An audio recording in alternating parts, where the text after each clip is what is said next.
And Lafayette, peace to the family. Hope everybody is doing well this Good Friday. I don't know how good the Friday is, but hey, people say it's a good Friday. So it is what it is. I'm hopping on, man, to catch a little impromptu, you know. I don't expect anyone to join me today, so I'm not going to be too long. Um, I just wanted to go over something that I found that should be very interesting to the people out there. So if you tuned in right now, man, like the show, share the show. We appreciate the love and respect you guys give to the Mossi. Um, we're trying to get the information out to the right people. So um, if you like right information, man, and this it. This is your channel. We're gonna try to make everything happen. What up? What up, Garfield? Let me pull this up real quick. Share my screen.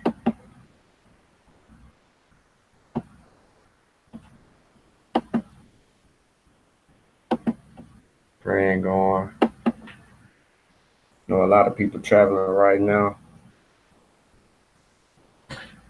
All right, so we're gonna talk about the Highlander Folk School. It may sound really weird to some people. Um, and like I said, I'm gonna be brief. I'm not gonna be too long with it. Peace, Raheem. I was good, brother. Yeah, yeah, yeah. Like the show, share the show, man. Um, I kind of popped up on the scene real quick with this one, so I don't expect too many people to catch us. But for the people who will watch the show afterwards, if you find some information on here useful, share it. Don't forget to subscribe to the channel. Uh, and pass the information along to like-minded individuals. Hopefully you can hear me all right because I am not in my home. I am in a central location somewhere everybody else ain't. But hopefully you can hear me okay. All right, so let's get to it, man. I know a lot of y'all at work, traveling or whatever you're doing, so hopefully this will help pass you some time.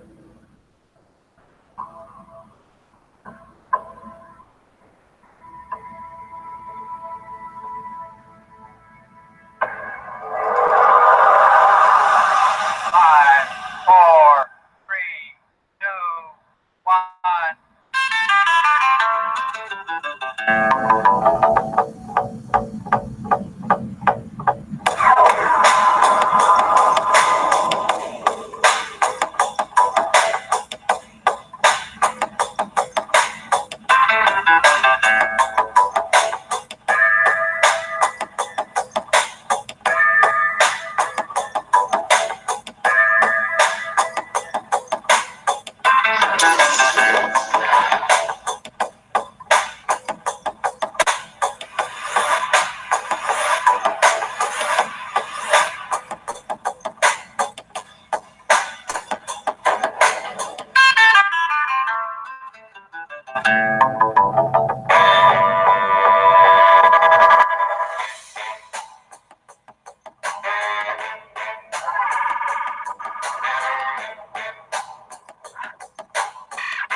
All right, so I'm gonna give you my hypothesis. It's misspelled. I apologize.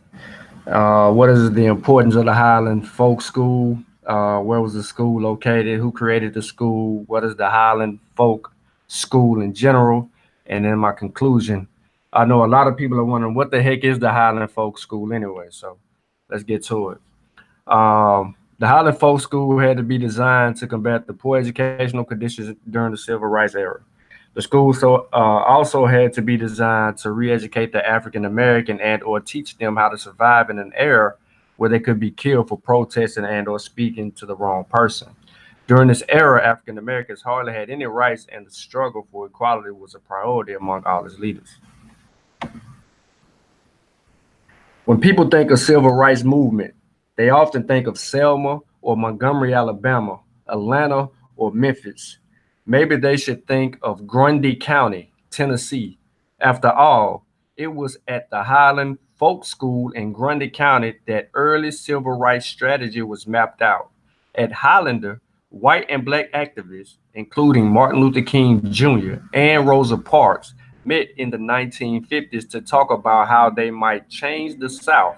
It was a it was at Highlander that many civil rights leaders trained.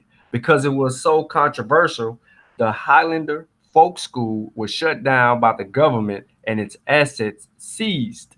However, a successor organization known as the Highlander Research and Education Center still exists in East Tennessee. Just a little fun fact: Grundy County is racist. Okay, my cousin and his friend got pulled over in Grundy County. He caught his first charge. When he caught this charge in Grundy County, they would not let him out on bail for nothing in this world. They were very racist in their tone and their rhetoric, and it is full of people that really don't like us. Okay, so for this school to be associated with this particular point in time is significant to our history. And excuse the background noise, nothing I can do about that. I'm next to the freeway. The Highlander Folk School was first established in 1932 in Mount Eagle, Grundy County, Tennessee. The founders of the school were Miles Horton and Don West, who was the owner of a land used for Highlander. The land had been donated by Dr. Lillian Johnson. Before Highlander became active in the civil rights movements, their main focus had been on labor relations. Miles Horton first conceived the notion of wanting to build a folk school after visiting Denmark in 1931 and 1932 and seeing the Danish folk schools in action. The Highlander Folk School began its career focusing on uses in labor before it moved on to the issue of segregation in the 50s. The education offered at Highlander was not the traditional education many people think of. The school was focused on organizing the unemployed and working people. Instead of classes, Highlander offered workshops that worked to achieve the goals of helping ordinary people build upon their knowledge through experience and working collectively toward an understanding human society. Their workshops could last from 2 days to 8 weeks in some cases.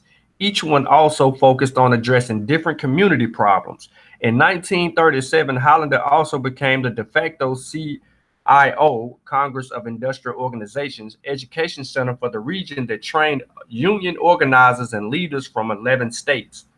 Post World War II, those see the relationship of Highlander and the CIO break up over differences in labor priorities. The year 1939 would also see an attack against the school over the issue of communism. The Tennessean newspaper sent a reporter undercover to Highlander where he introduced himself as being a teacher. This reporter spent several days observing the school. The results of his actions came a few weeks later in the form of a six-part series on the front page of the Tennessean claiming Highlander was a center for spreading communism across the South. Horton, of course, denied the claim and did many of the school allies who sent angry letters to the Tennessean in response to the article. The Highlander Folk School also began to shift its focus toward fighting segregation in the labor movement. The school, in its first black speaker in a workshop in 1934, but fully integrated workshops didn't happen until 1944 because of fear there would be backlash from the local community and resistance from the unions. In 1944, leaders of the United Auto Workers and locals attended the first integrated workshop at Highlander. The policy of Highlander soon came to reflect the belief that the labor movement required confronting racism and segregation. Opposition leaders also began campaigns to name Highlander as a communist school and to work toward closing their doors for good. Frustrated by the continued reluctance of existing organizations to overcome racial barriers to change, Highlander's teachers began holding workshops on public school desegregation in 1953, nearly a year before the U.S. Supreme Court's momentous decision in Brown versus Board of Education and subsequent emergence of the civil rights movement in the South. Residential workshops gradually encompassed the challenges of community-wide integration. The sessions attracted hundreds of blacks and whites activists, including shortly before the Montgomery bus boycott, Rosa Parks and Martin Luther King Jr. Highlander sponsored citizenship schools, first held in 1957 on the South Carolina Sea Islands, taught thousands of blacks in Tennessee, Georgia, and Alabama the literacy skills they needed to secure the right to vote. In the early 1960s, as sit-in protests erupted in Nashville and across the South, college students gathered at the folk school to explore the possible directions and goals for a new era of black protest. They also learned freedom songs adapted by Highlander musicians, including We Shall Overcome. Through these programs, Highlander became the educational center of the early civil rights movement. The Southern Christian Leadership Conference took over the citizenship program that year, feeling that it offered, according to King, a plus for the SCLC and the movement in filing the need for developing new leadership as teachers and supervisors and providing a broad educational base for the population at large through the establishment of citizenship schools conducted by these new leaders throughout the South. That was King in January 1961. Under the leadership of SCLC and supervision of Clark, Dorothy Cotton, of course, and Andrew Young, the schools eventually trained approximately 100,000 adults. In August 1961, Horton opened another school in Knoxville, Tennessee called the Highlander Research and Education Center. He and the center participated in the 1968 Poor People's Campaign, and after King's assassination, erected a tent complex of Resurrection City in Washington, D.C., holding workshops until police closed the encampment in 1968, or June 1968. The folk school's involvement in the Southern labor and civil rights movements earned it both accolades and enmity.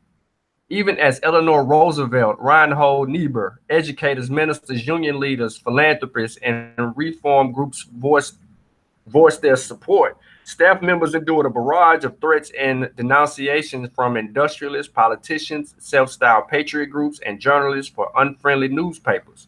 As Highlander became more prominent in the struggle for racial justice, outraged Southern white segregationists launched a sustained assault against what they described as a communist training school.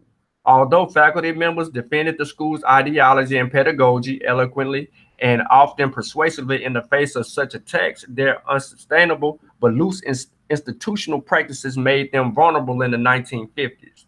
Following a headline-grabbing investigation by state legislatures, a police raid, and two dramatic trials, the state of Tennessee revoked Highlander's charter and confiscated its property in 1962.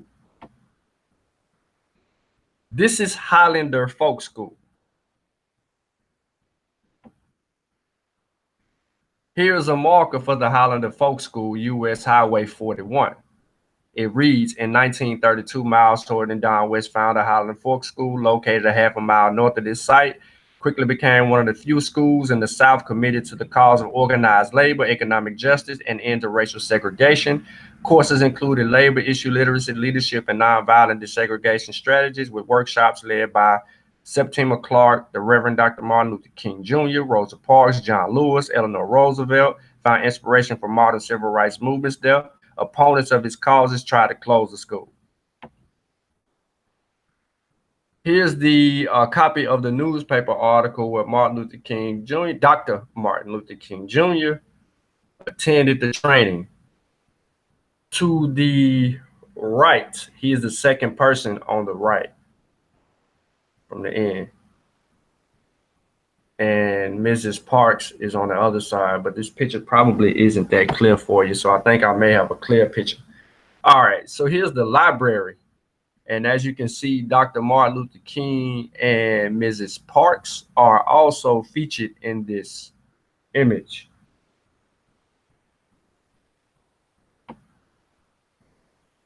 Here's a better picture, an angle better, rather, of Dr. Martin Luther King. You can see him on the right, and Mrs. Parks is the second person on the left, sitting next to the lady in all white.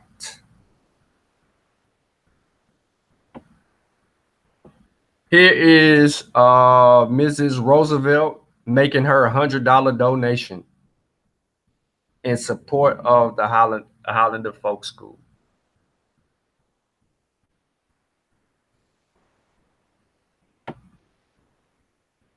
My conclusion: Highlander Folk School was designed to train adults how to demonstrate nonviolent protest as well as organize successful protests. The school was also educational, being that it gave adults an opportunity to sit through workshops and learn.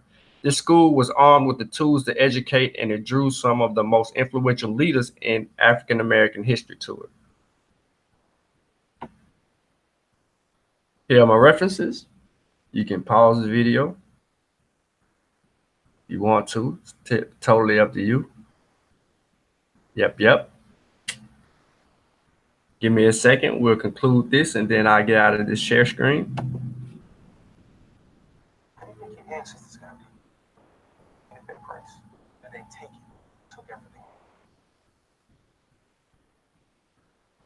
History is a clock that people use to tell their political and cultural time of day.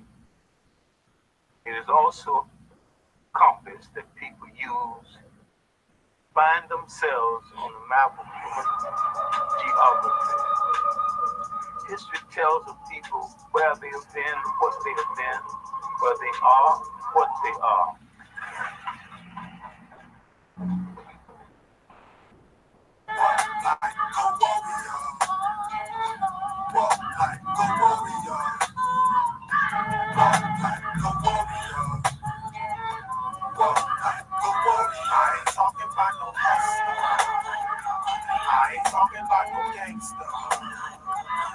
I'm hollering at the soldier, revolutionary culture, bang on up.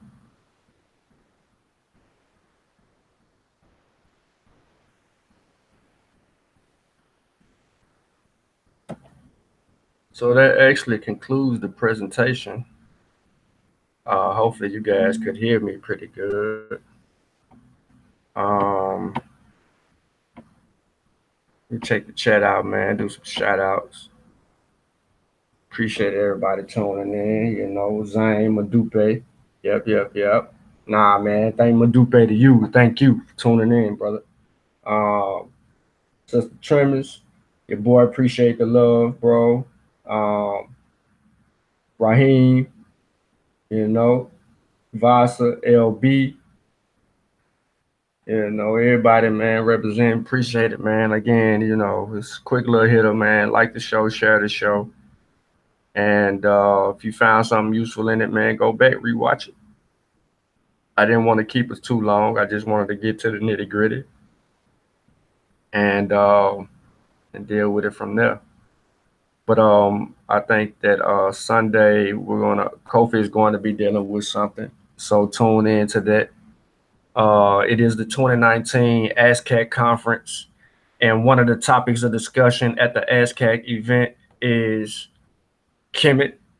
Does it mean Black people? That's one of the topics of discussion. Does the word Kemet mean Black people? Stay tuned for a conclusion on that cause. We have heard rhetoric from all over the place on the said subject, and no one really truly dealing with the actual claim, okay, or the position of the claim.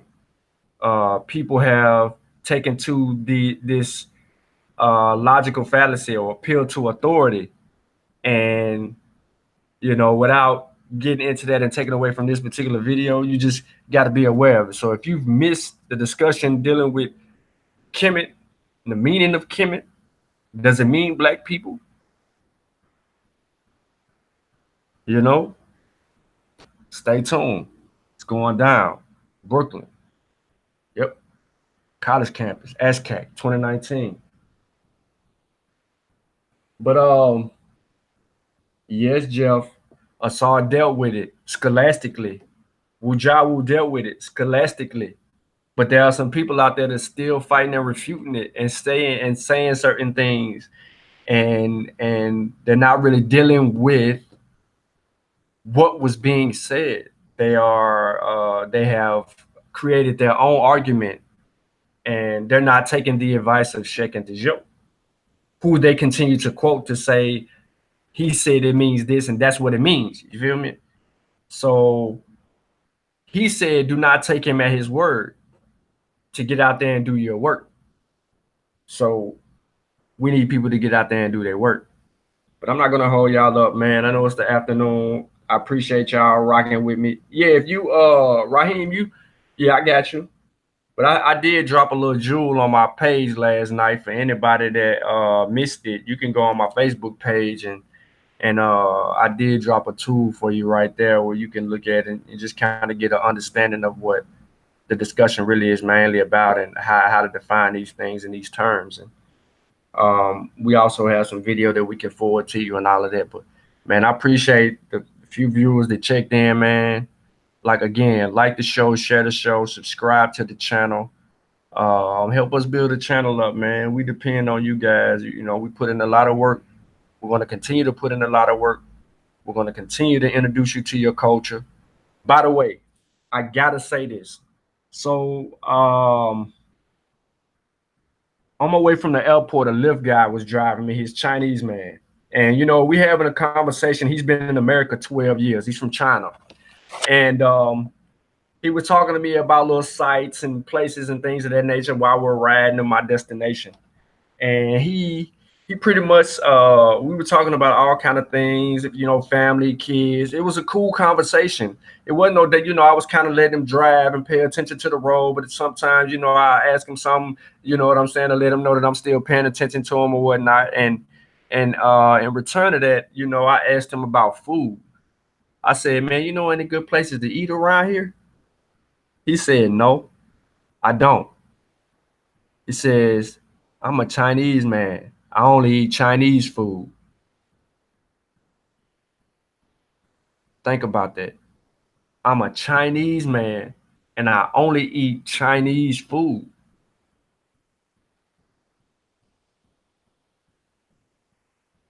Let that marinate.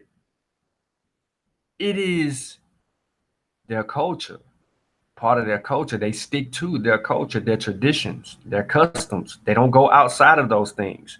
They become uncomfortable when they go outside of their what they know. They stick to it. They keep their money invested in their areas. I said, I like Chinese. He said, no, I'm not talking about American Chinese. I'm talking about real Chinese food. And I said, oh, yeah. He said, you'll have to probably come to Chinatown and deal with real Chinese food if you eat Chinese. See, he told me that I got to come where he at. I was asking about some places in some black neighborhoods just to see if he even tried anything outside of that. He ain't even trying nothing. He said Panda Express. Yeah, Jeff, that's exactly what he said. His exact words. I immediately sent a message to brother Ben and everybody in our Mossi. I said, man, let me tell y'all this right now. I even told Siobhan. I heard up. I text Siobhan. I told her. I was like, dude said that he eat Chinese food. That's it. So we had a little discussion about food and things of that nature. Like, well, a lot of the food that we eat today really ain't healthy for us. I said it's the way that we eating these things and preparing them. We can prepare the foods in a different way that'll be healthier for us. You know, we just haven't evolved because we've got away from ourselves. We have adapted slave food. Then we don't even want to incorporate some of the customs and traditions that we have. We know our ancestors came over here with, you know. So, man, I ain't gonna hold y'all up. I'm running off at the mouth. I haven't had anything to eat since Wednesday. I fasted yesterday. I'm coming off my fast today. I'm gonna run to this corner store that I seen coming in, like a few doors down from my hotel. I'm gonna give me some juice and kind of juice it in right now until about 6, and then I'm gonna try to give me some food. But man, y'all have a good one again, man. We appreciate you guys tuning in. And look for some more pop up. You never know, man. I might come up with another. I might come back with another pop up and build. So appreciate you guys. Share this show.